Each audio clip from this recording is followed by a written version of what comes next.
Good morning. Someone last week raised a very interesting subject, that the end of Jerusalem was a great tribulation. As Jesus said in Matthew 24:21, "Then there will be great tribulation, such as has not been from the beginning of the world until now, nor will ever be again." Was it worse than the last days, which Jesus said would be marked by world wars, famines, earthquakes, diseases, and so on? The First and Second World Wars were horrendous. Was the end of Jerusalem worse? And it seems that it was. And we can take heart from this, but let's look at what led up to it. Jesus arrived as the Messiah in the year 30 CE. Now, his wisdom was unearthly. If we had done what he said, the world would not be in such a mess. He fulfilled every prophecy which the scribes and Pharisees were well aware of. Then he performed miracles. These miracles were similar to the ones that Elijah and Elisha had performed, and these two prophets were accepted by the scribes and Pharisees. Jesus' miracles multiplied those miracles by thousands. He fed thousands with small amounts of food. He raised the dead. He cured the sick. He even stopped storms. The evidence that Jesus was the Messiah was incontrovertible. And yet, the scribes and Pharisees didn't want to believe it. Now, it's my view, and I'm not going to be dogmatic, that the Jews went against Holy Spirit because Holy Spirit was showing great evidence that you couldn't go against. Jesus was the Messiah, but they killed him. Now, we know when Jesus died that there was an earthquake, there was an eclipse, and the curtain in the temple was rent from top to bottom, because Jesus was now the sacrifice that we needed.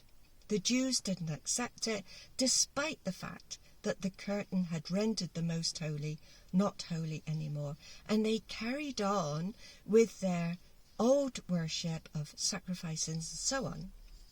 So we come to the year 66, when the Jews revolted against Roman rule.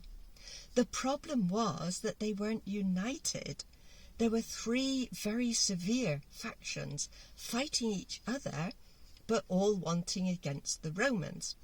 The Romans weren't going to have this, of course, so they sent somebody to war against them.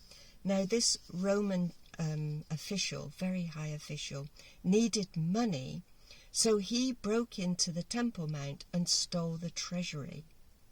We know from Jesus' words in Matthew 24, verse 15, that he told the Christians, "When you see the abomination of desolation spoken of by the prophet Daniel standing in the holy place, then let those who are in Judea flee to the mountains." They were to drop everything and just run.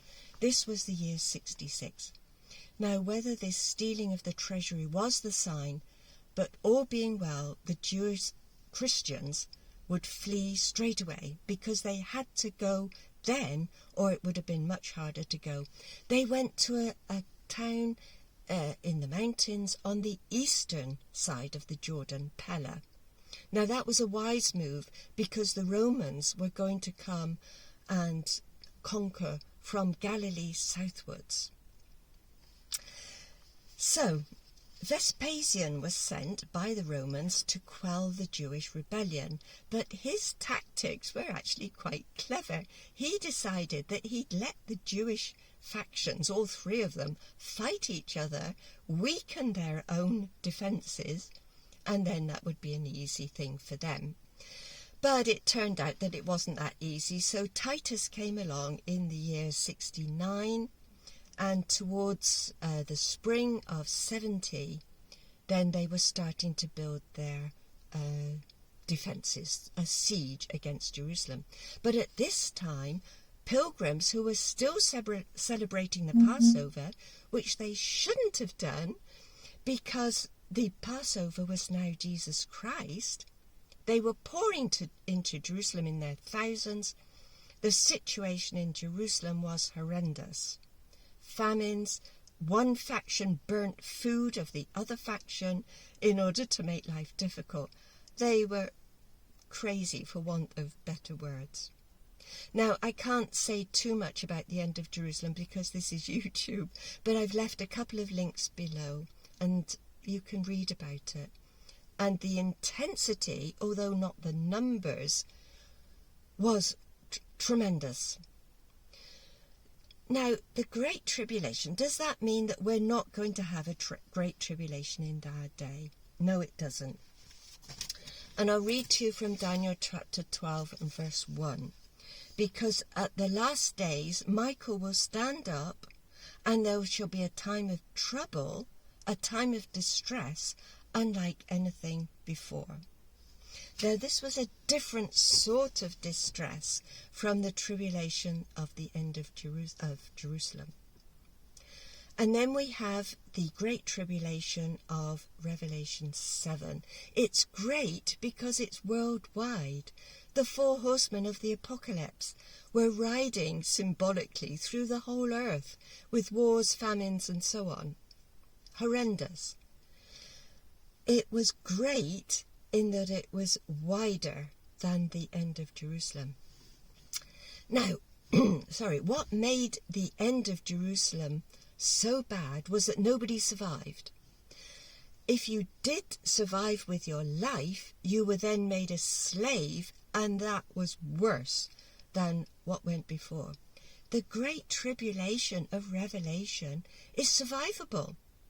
We are going to survive it with God's help, with faith in Jesus Christ.